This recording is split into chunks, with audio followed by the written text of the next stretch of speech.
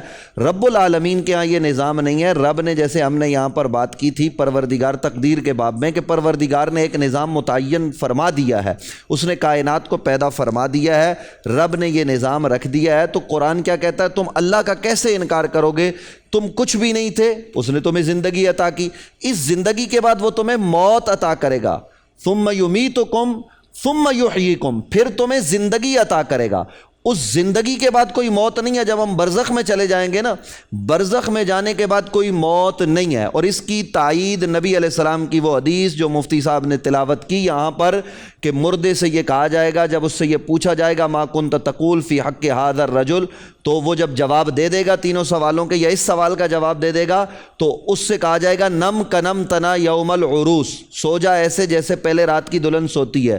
تو پہلے رات کی دلہن سوتی نہیں ہے، وہ بستر میں انتظار کرتی ہے۔ تو جو بندہ مومن ہوگا وہ آخرت کا انتظار کرے گا۔ اور ایک دوسری روایت اس کی تائید کرتی ہے کہ وہ جو بندہ مومن کی قبر ہوگی، جو بھی اس کی جائے قرار ہے، وہ جنت کے باغوں میں سے باغ بن جائے گی۔ وہ جنت نہیں ہوگی جو ہمیں وہاں ملنی ہے، لیکن اس جنت کا جو تصور ہے، وہ رات، وہ سکون، وہ اطمینان اس کو حاصل ہوگا۔ اور یہ روایات اس روایت کی جو میں بیان کرنے لگا ہوں تائید کرتی ہیں کہ اسے یوں لگے گا کہ مجھ پر یہ وقت جو ہے نا وہ ایک دن کا گزرا، عصر سے مغرب کا گزرا، یعنی بندہ مومن قبر میں جو ہزاروں سال رہے گا، ہزاروں سال رہے گا، لیکن اس پر یہ وقت جو ہے وہ مختصر کر دیا جائے گا۔ اور یہ رب کا نظام ہے، رب چاہے تو وقت کو تنگ کر دے، چاہے تو زیادہ کر دے۔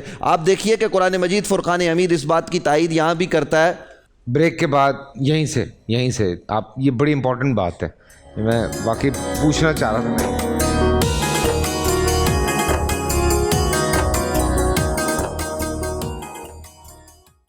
میں قبر اندھیری میں گھبراؤں گا جب تنہا، امداد میری کرنے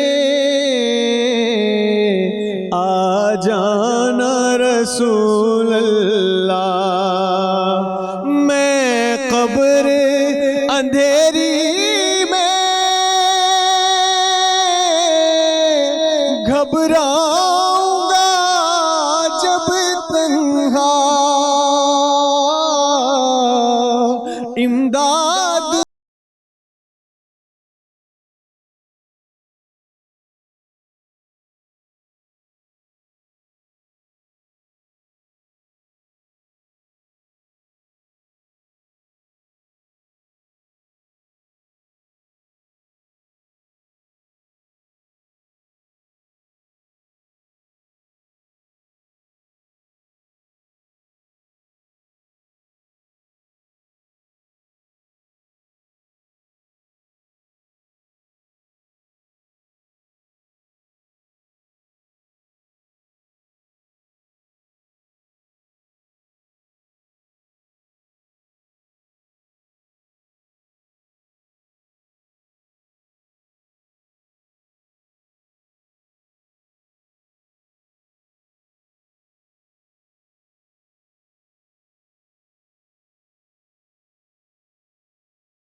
دیکھیے قرآن مجید فرقان حمید ہماری تعلیم فرماتا ہے کہ کوئی بھی چیز حادثے کی صورت میں معرض وجود میں نہیں آتی۔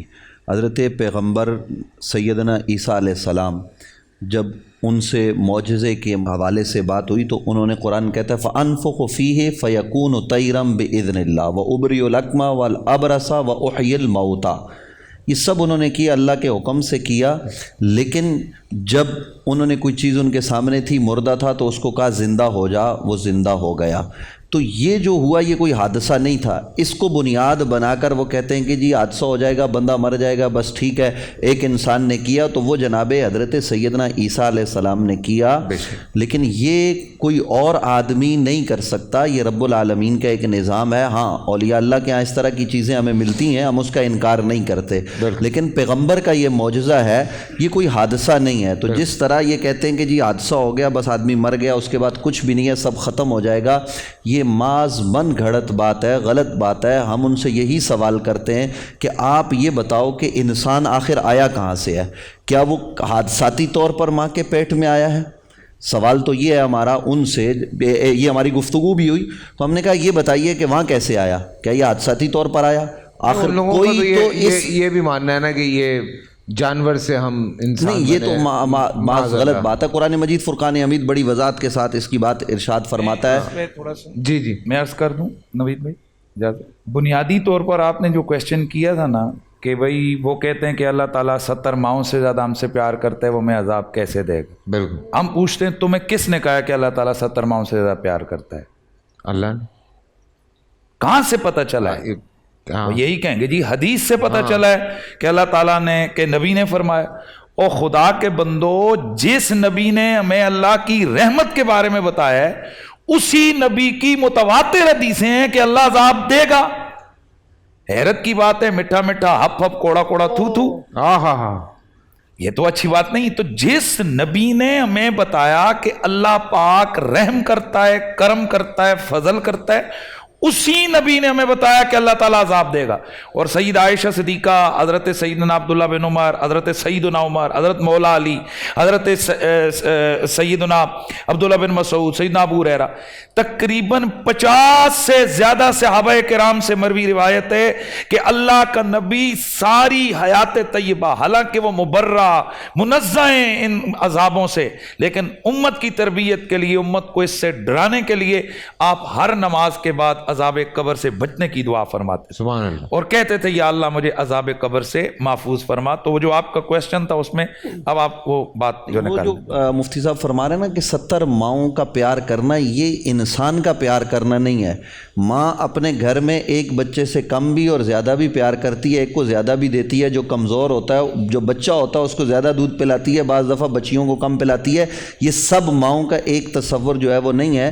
یہ جو بات بھی ہے بنیادی طور پر وہ نبی علیہ السلام نے ایک تشبیہ دی ہے، مثال دی ہے، اور مثال ہمیشہ جو ہے وہ من کل الوجوہ نہیں ہوتی، اور ماں بھی کئی دفعہ تنگ آ کے اپنی اولاد کو جو ہے نا وہ مارنے پر، اس کو اپنے سے دور کرنے پر تیار ہو جاتی ہے۔ خود حدیث میں موجود ہے کہ ایک جو ہے نا وہ شخص ان کا کی روح نہیں قبض ہو رہی، نبی علیہ السلام نے کہا آگ لگا دو، اگرچہ اس روایت پر کلام ہے، نبی رحمت صلی اللہ علیہ وآلہ وصحبہ وبارک وسلم تشریف لے گئے اور پھر اس ماں نے معاف کیا تو اس کی روح نکلی۔ تو میرا گزارش کرنے کا صرف مطلب اتنا ہے کہ اللہ رب العالمین کے نظام میں ہم دخل نہیں دے سکتے۔ ہم اس دنیا پر آئے، ہماری زندگی ہے کتنی، 50 سال، 70 سال، 100 سال، یہ ہم اس زمین پر موجود مہمان ہیں، اور کائنات کب سے چل رہی ہے۔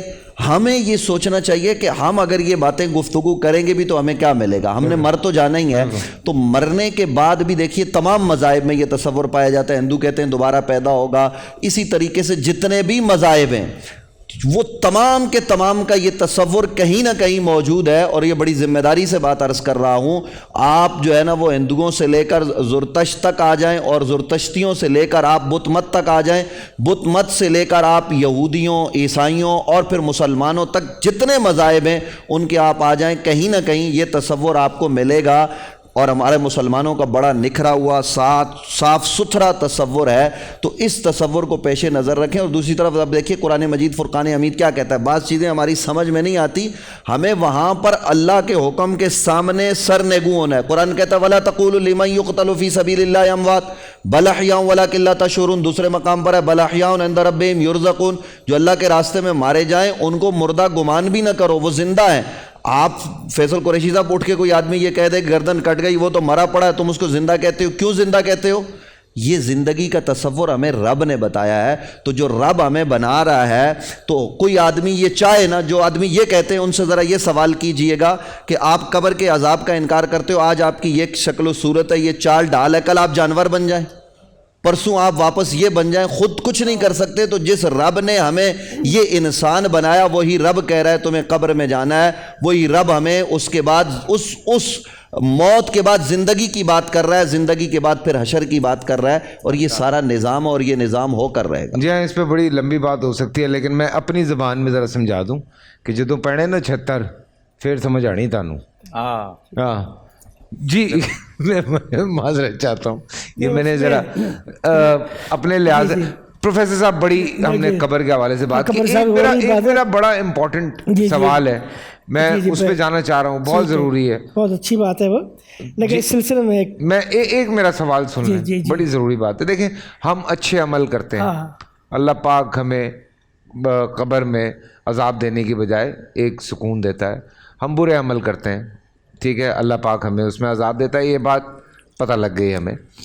اچھا، پھر ایک بات یہ کہی جاتی ہے، خاص طور سے جو آپ کے بچے ہوتے ہیں یا آپ کے بچوں کے یا بچے ہوتے ہیں یا اور آپ کے رشتہ دار ہوتے ہیں، ہمارے یہاں یہ کانسیپٹ ہے مسلمانوں میں کہ آپ ان کے لیے زیادہ سے زیادہ پڑھائی کریں، آپ ان کو زیادہ سے زیادہ دعائیں بخشیں تاکہ ان پہ جو ہے وہ ان کے گناہ اگر ان سے ہوئے ہیں تو وہ ختم ہوں اور اللہ تعالیٰ ان پہ رحمت فرمائے، سو یہ عذاب سے ان کو بچائے۔ تو ایک گنہگار آدمی ہے اور اس پہ اگر اس کے گھر والے اس کے لیے مطلب فار ایگزامپل کوئی ایسا آدمی ہے اس کا بیٹا جو ہے وہ مفتی بن گیا یا عالم بن گیا اور وہ اپنے باپ کے لیے دعائیں کرتا ہے اور بہت ساری چیزیں پڑھتا ہے، تو کیا اس کے باپ کے گناہ معاف ہو جائیں گے؟ بالکل، اس کا اجر ملے گا اس کو۔ رسول اکرم نے فرمایا اذا مات الانسان انقطع عملہ، جب انسان مر جاتا ہے اس کے سارے اعمال منقطع الا عن ثلاث، مگر 3 عمل جاری رہتے ہیں۔ صدقۃ جاریۃ، ایک ایسا صدقہ جو کہ اس کے بعد بھی قائم رہتا ہے، مثلا کوئی مسجد بنا دی، کہیں کنواں کھود دیا، لوگ اس سے فائدہ اٹھاتے ہیں، مرنے کے بعد بھی اس سے فائدہ اٹھاتے ہیں، یہ ثواب اس کو ملتا رہے گا۔ ولد صالح یدعو لہ، نیک بیٹا اس کے لیے دعائیں کرتا ہے، اس کا اجر بھی ملے گا۔ اور علم ینتفع بہ، یہ اپنے پیچھے علم چھوڑ گیا، علم دین چھوڑ گیا، طلبہ کو پڑھایا، کوئی کتاب لکھ دی، اس سے آنے والے لوگ مستفید ہوتے ہیں۔ یہ صدقہ، یہ جو کچھ عمل کیے اس کے اپنے عمل ہے، مرنے کے بعد اس کا وہ عمل جو ہے دنیا میں قائم ہے، لوگ اس سے مستفید ہو رہے ہیں، اس کو اس کا اجر ملے گا، اس کو اس کا اجر ملے گا۔ اولاد جو ہے جو بھی نیک عمل کرے گی اللہ تعالیٰ اس سے اس کے والدین کو اجر دے گا، اس کے گناہ ختم ہو جائیں گے، گناہ ختم، اللہ اس کو دعائیں کریں گے تو اللہ معاف بھی کر دے گا اس کو۔ ایک حدیث میں آتا ہے کہ ایک شخص جنت میں گیا تو ایک یکا اس کا درجہ بلند ہو گیا، تو اللہ تعالیٰ اس کا یا اللہ سے سوال کیا، اللہ یہ کیا ایسا میرا درجہ کیوں بلند ہو، کیا ہوا؟ میں نے کہا، فرمایا تمہارا بیٹا تمہارے لیے دعائیں کر رہا ہے۔ تو اولاد، نیک اولاد میں صدقہ جاریہ ہے، اس لیے اولاد کی صحیح تربیت کرنی چاہیے۔ باقی یہ رہا شیخ صاحب، آپ جو ہم نے ذکر کر رہے ہیں آج، دیکھیے یہ آخرت کا تصور، مرنے کے بعد جزا و سزا کا تصور، ایک نیچرلی ہماری نیچر کا مطالبہ ہے، ہماری فطرت کا مطالبہ یہ ہو۔ دیکھو دنیا میں نیک اور بد برابر نہیں ہوتے، اللہ تعالیٰ فرقان میں فرمایا آفا نجعل المسلمین کالمجرمین ما لکم کیف تحکم سواء محیاہم و مواتہم، کیا ہم اپنے فرمانبرداروں کو اور اپنے مجرموں کو برابر کر دیں گے مرنے کے بعد؟ یہ ایسا نہیں ہوگا، اللہ کا بے انصافی نہیں ہے۔ بالکل اللہ تعالیٰ نے اس کائنات کو حق کے ساتھ پیدا کیا. الم تر ان اللہ خلق السماوات والارض بالحق ان یشاء یذهبکم ویأتی بخلق جدید ما ذلک علی اللہ بعزیز. اللہ تعالیٰ نے اس کائنات کو حق کے ساتھ پیدا کیا. حق کے ساتھ پیدا کرنے کا معنی یہ ہے اس کا نتیجہ نکلے گا. بالکل. افحسبتم انما خلقناکم عبثا وانکم الینا لا ترجعون. کیا تم سمجھتے ہو کہ ہم نے تم کو ایسے بیکار میں پیدا کر دیا اور تم ہمارے پاس نہیں آؤ گے؟ کہ ہم کسی نیک کو اس کی نیکی کا بدلہ نہیں دیں گے اور کسی بد کو اس کی بدی کی سزا نہیں دیں گے؟ یہ کیسے ہو سکتا ہے؟ علیہ اللہ بأحکم الحاکم. اللہ فرماتے ہیں کہ اللہ سب سے بڑا حاکم کا حاکم نہیں ہے. دنیا کے حکمرانوں اس کو کیا توقع رکھتے وہ تمہارے در انصاف کرے. اگر وہ انصاف نہیں کرتا، گھوڑے اور گدھے کو برابر ہانکتا ہے، تو آپ کیا کہتے ہیں یار یہ شخص ظالم ہے جو حق انصاف نہیں کرتا. اللہ تعالیٰ سب حاکم کا بڑا حاکم ہے. یہ کیسے ہو سکتا ہے کوئی نیکی کر کے آئے اور دنیا میں اس کو کوئی بدلہ نہیں ملا؟ تو یہ یعنی یہ چیز جو ہے یہ عقل کا مطالبہ ہے کہ وہ دن آئے، وہ لوگ جو اللہ کے لیے کام کرتے ہیں ان کو اجر ملے اس کا. واہ واہ. ہے. اور جو لوگ اب جن خواہشات نفس کے پیچھے ساری زندگی کو لٹا دی تاکہ ان کو ان کی سزا ملے. یہ چیز ہے کہ قبر کا عذاب جیسے شیخ صاحب نے فرمایا برحق ہے. یہ قبر کا عذاب فیصلہ نہیں ہے. اللہ قرآن میں یہ فرماتے النار یعرضون علیہا غدوا وعشیا. فرعون جو ہے آل فرعون کو صبح و شام آگ پر پیش کیا جاتا ہے. حدیث میں آتا ہے جب آدمی کو قبر میں لٹا دیا جاتا ہے، جب ان 30 سوالوں کا جواب دے دیتا ہے، من ربوں کا، من نبیوں کا، ما دینوں کا. یہ سمجھ لیجیے آپ یہ سوال. اللہ یہ پوچھے تیرا رب کون ہے، اللہ یہ پوچھیں گے تیرا نبی کون ہے، اللہ یہ پوچھیں گے تیرا دین کیا ہے. اگر کوئی شخص اللہ کے ساتھ وفادار نہیں ہے، رسول کے ساتھ وفادار نہیں ہے، اپنے دین کے ساتھ وفادار نہیں ہے، اس کو یہ یاد نہیں آئے گا کہ میرا دین کیا ہے. جیسے ساری زندگی اپنے مفاد کی پوجا کی اور اس مفاد کے معبود نے یہاں اسے سجدے کرائے، اس نے سجدے کیے، سمجھے نا. اور قیامت اور قبر میں اس کو یہ یاد نہیں ہے کہ میرا رب اللہ ہے، اس کو تو اپنا مفاد ہی یاد آئے گا. اسی طرح وہ شخص جس شخص نے اپنا دین ہی لوگ اپنی خواہشات کو بنا رکھا ہے، خواہشات نفس یہاں لے گی وہاں گیا، جو خواہشات نفس سے چاہا وہی کیا، تو وہ کہاں کب کہے گا کہ میرا دین اسلام ہے. جو شخص یہ تینوں سوال جواب دے دے گا تو حدیث میں آتا ہے اس کے لیے پہلے دیکھیے ایک چیز سمجھیے، اللہ نے جنت پیدا کی سب کے لیے پیدا کی، جہنم پیدا کی سب کے لیے پیدا کی. سمجھا. اللہ جب کا حدیث میں آتا ہے جب اس کو قبر میں جواب دے دے اس کے لیے پہلے جہنم کی کھڑکی کھولی جاتی ہے. کہتے اگر تو ان کا جواب نہ دیتا تیرا ٹھکانہ یہ تھا. پھر وہ بند کر دیے، پھر جنت کی طرف کھڑکی کھول دی جاتی ہے، اب تیرا ٹھکانہ ادھر ہوگا، ابھی ہوگا یا تیرا ٹھکانہ یہ ہوگا، ابھی اس کا فیصلہ تو قیامت ہے. لیکن جب تک وہ قبر میں سکون سے رہے گا. یہ قبر کی مثال ایسی ہے سمجھو دنیا میں جیسے حوالات کی مثال ہے. فیصلہ ہونے سے پہلے آدمی کہاں رکھتے ہم؟ حوالات میں. اس کے بعد اس کو آپ بڑھاتے ہیں. تو آخرت بھی دنیا بھی آخرت کا ایک نمونہ ہے. تو یہ حوالات کی طرح ہے، انسان رہے گا. اور جو نبی کریم صلی اللہ علیہ وسلم ہر نماز میں 4 چیزوں سے پناہ پکڑتے تھے. اللہم انی اعوذ بک من عذاب جہنم، اللہ میں عذاب سے جہنم سے پناہ پکڑتا ہوں. وَأَعُوذُ مِنْ عَذَابِ الْقَبْرِ، قبر کے عذاب سے پناہ پکڑتا ہوں. وَأَعُوذُ بِكَ مِنْ فِتْنَةِ الْمَحْيَا وَالْمَمَاتِ، فتنہ دنیا کی فتنے میں اور زندگی کی فتنے اور موت کی فتنے تیری پناہ پکڑتا ہوں. وَفِتْنَةِ مسیح الدجال اور مجاز کے فتنے. یہ 3 ضرور آپ استغفار کرتے ہیں. اور نبی کریم صاحب برا بن عازب کہتے ہیں کہ ہم نبی کریم سے جنازہ لے کر قبر میں قبرستان گئے. جب جنازے گئے تو ابھی لاحت بن رہی تھی، نبی کریم بیٹھ گئے اور ہم سب نبی کریم کے ارد گرد بیٹھ گئے. کانا لا روسن الطیر، ایسے خاموش بیٹھے ہو جیسے ہمارے سروں پر پرندے بیٹھے ہوں. نبی کریم صلی اللہ علیہ وسلم کے ہاتھ میں ایک تھوڑا تنکا تھا کچھ، اس سے زمین کھود رہے اور فرمایا کھودے. بڑے غور و فکر میں تھے آپ فرمانے لگے. پھر آپ نے آسمان کی طرف منہ اٹھایا، رفع راسہ الی السماء فقال استعیذ باللہ من عذاب القبر، استعیذ باللہ من عذاب القبر، استعیذ باللہ من عذاب القبر. قبر کے پناہ عذاب سے اللہ کی پناہ پکڑو، قبر کے عذاب سے اللہ کی پناہ پکڑو. اور جو لوگ یہ کہتے ہیں قبر میں عذاب نہیں ہے، جو اللہ اور رسول کی چیز کو کے فرمان کو انکار کرتے ہیں، ان کو سمجھ لینا چاہیے.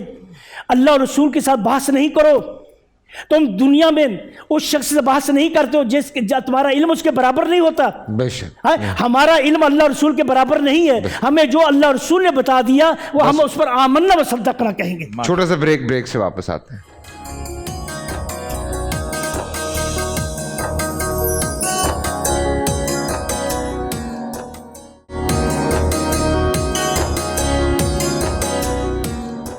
جی ہاں السلام علیکم، ایک دفعہ پھر خوش آمدید کہتا ہوں. سحری کا وقت ہو چکا ہے، یہاں پہ سحری بھی چل رہی ہے، قبر کے عذاب کے حوالے سے تھوڑی سی باتیں بھی چل رہی ہیں. واقعی بہت کچھ جاننے کو ملا. ہم اکثر سنتے رہتے ہیں تو کچھ ملی جلی سی باتیں آتی ہیں، لیکن اللہ کا شکر ہے کہ میرا ایک اور بڑا امپورٹنٹ سوال ہے، لیکن اس پہ میں بعد میں جاؤں گا.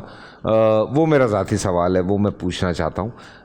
لیکن اس سے پہلے شاہ صاحب سے قبر کے عذاب سے بچنے کے لیے شاہ صاحب بڑا ضروری ہے کہ ہمیں کوئی ایسی دعا پتہ ہو جو ہم پڑھتے رہیں، اس کو نماز میں پڑھتے رہیں یا اس کو کس وقت پڑھیں، کیونکہ دیکھیں بڑا ضروری ہے. اور میں نے یہ بھی سنا ہے کہ جوانی کی جو دعائیں ہوتی ہیں وہ زیادہ مطلب طاقتور ہوتی ہیں. بسم اللہ الرحمن الرحیم. تو عذاب پہ کافی گفتگو ہوئی، میں دعا بھی ماشاءاللہ. امام اعظم ابو حنیفہ رضی اللہ تعالیٰ عنہ کروڑوں حنفیوں کے امام ہیں، اور کم و بیش آپ نے 55 حج کیے ماشاءاللہ. اور اپنے وقت کے وہ امام ہیں کہ جب بارگاہ رسالت میں آپ حاضر ہوتے آپ نے سلام عرض کیا، السلام علیکہ یا امام الانبیاء. امام الانبیاء جواب آیا وعلیکم السلام یا امام المسلمین. اور یعنی کتابوں میں روایتوں میں یہ بھی ہے کہ آپ نے خواب میں کم و بیش 100 مرتبہ رب کا دیدار کیا. اتنی بڑی ہستی. سبحان. آپ کے بارے میں ہے کہ آپ کی جو تدفین کی جگہ تھی، یعنی جب آپ اس جگہ پر کثرت سے قرآن پاک پڑھا کرتے تھے. اسی طرح یعنی ہمارے اسلاف مرنے سے پہلے قبر و آخرت کی فکر کی طرف. اور قربان جائیے، جیسے دلائل الخیرات ہماری کتاب ہے درود پاک پہ، بڑی مقبول کتاب ہے عرب و عجم میں. اس کے مصنف مؤلف ہیں حضرت سلیمان جزولی رحمۃ اللہ علیہ. کم از کم 75 یا 77 سال کے بعد آپ کی قبر کو کسی وجہ سے کھولا گیا، منتقل کرنا پڑا. تو جب آپ کی قبر کو کھولا تو آپ کی قبر سے ایک تو مشہور تھا پہلے سے مشک کی خوشبو آیا کرتی تھی. اور 77 سال کے بعد بھی یہ عالم ہے کہ سر کہ ماشاءاللہ کہتے ہیں لوگ کہ آپ کا ایسے ہی خط بنا تھا جیسے آپ کو آج ہی لٹایا. اور کہتے ہیں جب قبر کی سلیں ہٹائے گی تو ایسے جیسے مشک کی خوشبو لپٹی ہو، اور آپ کا جسم یعنی بالکل تازہ. تو یہ بھی پتہ چلا جن کا تعلق اللہ اور اس کے رسول کے ساتھ رہتا ہے، دعاؤں کے ساتھ رہتا ہے، اوراد اور اذکار کے ساتھ ہے، جو خوف خدا ہوتا ہے، مرنے کے بعد ان کی قبر جنت کا باغ بن جاتی ہے. مشاہدہ ہے، کئی پاکستان میں ایسے واقعات ہیں، کئی شہداء کی قبریں، کئی مسلمانوں کو کئی عرصے کے بعد سیلاب آ گیا یا پانی آ گیا، قبر کو جب کھودا جاتا ہے تو وہ تر و تازہ ہے، ان کے کفن سلامت ہے. تو یہ ہمیں اس طرف بھی دیکھنا ہے کہ جنہوں نے قرآن و سنت کے مطابق زندگی گزاری، قرآن سے تعلق قائم کیا، تو ان کا بیڑا پار ہے. تو اس کے لیے ایک بہترین عمل ہے عذاب قبر کے لیے. اللہ کے پیارے حبیب صلی اللہ علیہ وسلم نے ارشاد فرمایا جو رات کو سورہ ملک کی تلاوت کرے گا، سورہ ملک کی تلاوت کرے تو وہ عذاب قبر سے محفوظ رہے گا. سبحان اللہ. تو میری گزارش ہے تمام سننے اور دیکھنے والوں سے کہ سورہ ملک کی تلاوت کو لازمی کر لیں، اور قبر و آخرت کو روشن کرنے کے لیے لازمی قرآن و سنت پہ عمل کریں گے. آپ کی قبر جنت کا باغ ہوگا. خود اللہ ارشاد فرمایا الذی خلق الموت والحیات لیبلوکم ایکم احسن عملا. سورہ ملک میں فرمایا ہم نے موت اور زندگی کو اس لیے پیدا کیا کہ ہم تم کو آزمائیں کہ تم میں سے کون نیک عمل کرتا ہے. تو دنیا آزمائش گاہ ہے. تو اب جو اچھے عمل کریں گے ان کی قبر جنت کا باغ ہوگی. جو خدا نخواستہ خالق کے کائنات کی نافرمانی کریں گے، سرکشی کریں گے، دنیا میں بھی ذلت و رسوائی ہے، اور مرنے کے بعد ان کی قبر جنت کا جہنم کا گڑھا ہوگا. بالکل بالکل. اچھا ایک بڑا ضروری سوال ہے، پڑھا تھا کہیں تو میں نے کہا میں یہ ضرور پوچھوں گا، لیکن کنفرم کرنا چاہ رہا ہوں اس بات کو. مرنے کے بعد جب ہم قبر میں یا برزخ میں جب ہم اٹھائے جائیں گے تو ہم کس حالت میں ہوں گے؟ جس عمر میں ہم مرے ہیں اسی حالت میں ہوں گے، یا ایک کوئی خاص ہماری اس میں کوئی ایک عمر ہوگی جس میں ہمیں اٹھایا جائے گا؟ ماشاءاللہ ہماری یہ بہت اچھی گفتگو جاری ہے، اور یقیناً سننے والوں کو بہت ساری چیزیں جو انہیں یہ سننے کو مل رہی ہیں. عذاب وہ بہت بڑا مختصر سا ہے، میں تھوڑا سا آغاز میں کر لوں بات. عذاب قبر کے حوالے سے ہر مسلمان کو یقین ہونا چاہیے، بالکل، اور اس میں ذرہ برابر بھی شک نہیں ہونا چاہیے. چونکہ ہمیں حکم بھی بیان کرنا ہے. پہلے ایک سوال ہوا تھا، وہ اس کا جواب پورا نہیں ہو سکا کہ جو شخص عذاب قبر کا انکار کرتا ہے وہ کون ہے. تو اس پر اہل سنت کے تمام مکاتب فکر کے علماء کا بڑا واضح طور پر فتویٰ ہے کہ ایسا شخص